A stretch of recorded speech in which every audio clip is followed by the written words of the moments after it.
Good morning, guys. I am going to start off this video by getting one word out of the way.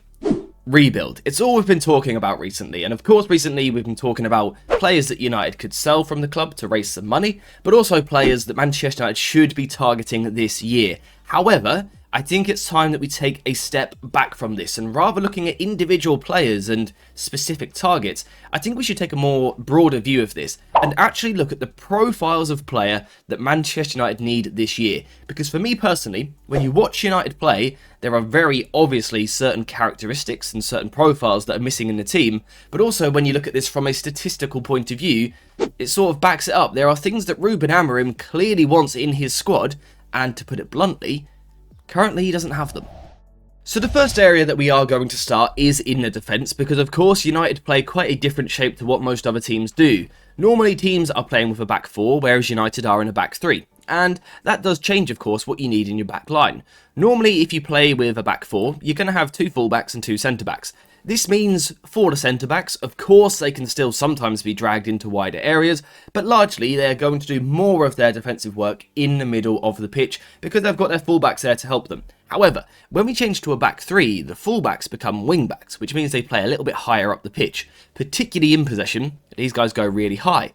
That means that the centre-backs in this back three shape are now the players more responsible for dealing with the wide areas. So let's say you are trying to play with the ball around the halfway line, you lose it, we are now looking at a centre-back being dribbled at by a winger, and that's a difficult job for a lot of centre-backs to try and deal with. Proper winger profilers dribbling at you, it's a tough job, and quite frankly, Manchester United do not have specialists in this area. United do not have 1v1 specialists. Sandro Martinez, Harry Maguire, De Ligt. Lenny Yoro might get there. He might get there a little bit later in his career, but right now he's not. United lack the 1v1 specialist. And Ruben Amorim has made the comment himself about how several of the United centre-backs are better actually in deeper, in lower blocks, rather than dealing with the wide areas. So quite frankly, United need a new player to come in and play this sort of position, play as a centre-back. And I think realistically what we're looking for is, of course, a bit of height, because it's good if you're centre-backs at all, because that's kind of their job.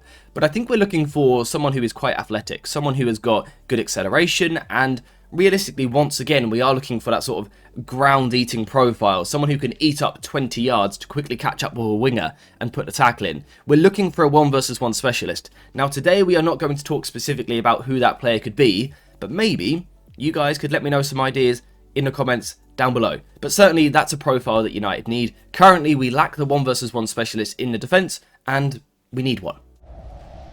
Now the next thing that United need is a midfielder that can progress the ball more effectively with the passing game.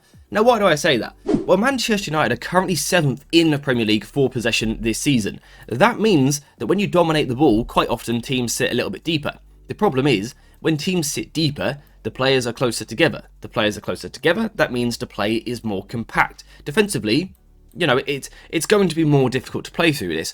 When you have less of the ball, the pitch opens up a little bit, but because United are in the top 7 for possession, there are games where we have to try and break teams down. And if we remove Bruno Fernandes from the equation for a second, because we're not really sure if he is a central midfielder or not in this system, if you look at the players United are left with, Ugarte, Kobbie Mainoo, Casemiro, Eriksen, they do not rate very well at all for progressive passing numbers in the Premier League this season. This is something that quite simply has to change. United need a player that can find a ball through the lines. If United are going to eventually become this side under Ruben Amorim, which perhaps even goes higher in the possession numbers, you know, could go into the top 4, that means teams are going to become really deep against us, really stubborn defensively. We're going to need a midfielder that can find a way through that. Now again, I should add, of course, we do have Bruno Fernandes, who has been playing in that role recently, and when he plays there, he is much more progressive. He is amazing on the ball, his passes through the lines, his long passing range, brilliant. We know that Bruno Fernandes has an eye for a pass.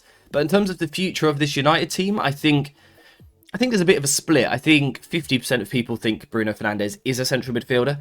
I think the other 50% see him as a higher player, someone who should be playing in one of those 2-10 positions a little bit further up the pitch.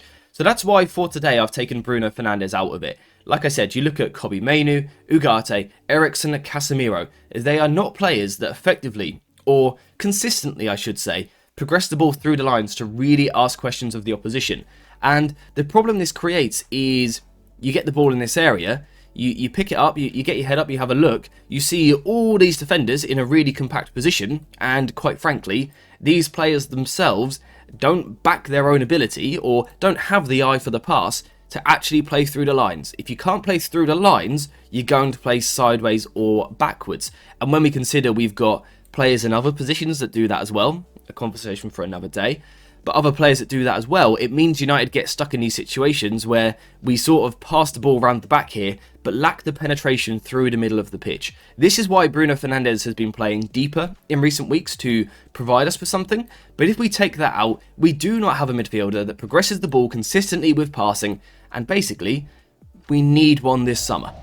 Now, the last profile that for me screams out as being an obvious area United need to address is some sort of ball-carrying player. When we look at the numbers for Sporting under Ruben Amorim, we can see that they were very good with the way that they carried the ball into the final third. That could be someone like Trincao or Gonçalves, one of the wing-backs, the forward, whoever. There were several different players that were willing to pick the ball up and carry it. However, when we look at Manchester United, that is far from the case. United are currently 11th for carries into the final third in the Premier League, 19th for the successful take-on completion rate, and 12th for progressive carries. So basically, compared to the rest of the league, I would say United are either average or below average for actually taking people on and beating players. So what United really need to find this summer is someone who can pick up the ball, who can drive and can go past someone. Now, to be fair, I think to an extent we have that in midfield. I think Kobbie Mainoo is quite good on the take-on. He's a good dribbler and his numbers reflect that. I think Ugarte has moments where he sort of bursts forward really well and almost shuttles forward is the way I've described it in stream recently. That ability to sort of scurry forward over a few yards. So I think we have it in deeper areas. I think where we're really lacking it is in this area here, because Bruno Fernandes isn't a great ball carrier. You know, he is amazing in so many different areas, but ball carrying isn't one of them. And for the other role, we've had inconsistency with who has been playing. Ahmad can bring it to us, although he's not the most powerful. He's not the strongest. Joshua Zirkzee has done something similar recently. He has been a ball carrier, but again, perhaps lacks the power at times.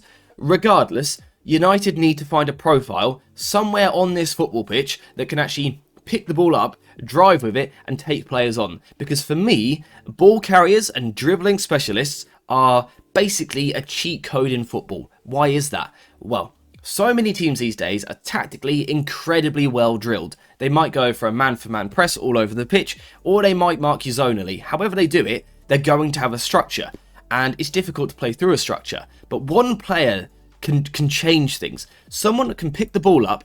Let's say you are against man-to-man, for example. Let's say you're a winger, and you are literally 1v1 with a fullback all game, because that's how the opposition's set up. If you can guarantee that 70% of the time you can win that 1v1 battle, that's going to break an opposition structure. Because if I beat you every time in this position, that asks questions for the opposition, because should they now leave Ahmad with all this space, or should someone else now come across to try and deal with him? But that's going to create space for someone else. That is why ball carriers are so effective. They're also effective because of the tactical gravity that they have. I'm Ahmad, I pick the ball up here. 2 or 3 players are required to close me down. If 2 or 3 players are closing me down, my teammate's going to have more room. This is why United need to try and find some effective ball carriers in the market this summer. And again, for all 3 of these roles, I would love to hear some players that you guys could suggest. We need an athletic 1v1 defending centre-back. Or maybe a fullback that could play in the back 3. That is also an option. We need a midfielder that can progressively pass the ball through the lines to help United break down these stubborn defences that we face.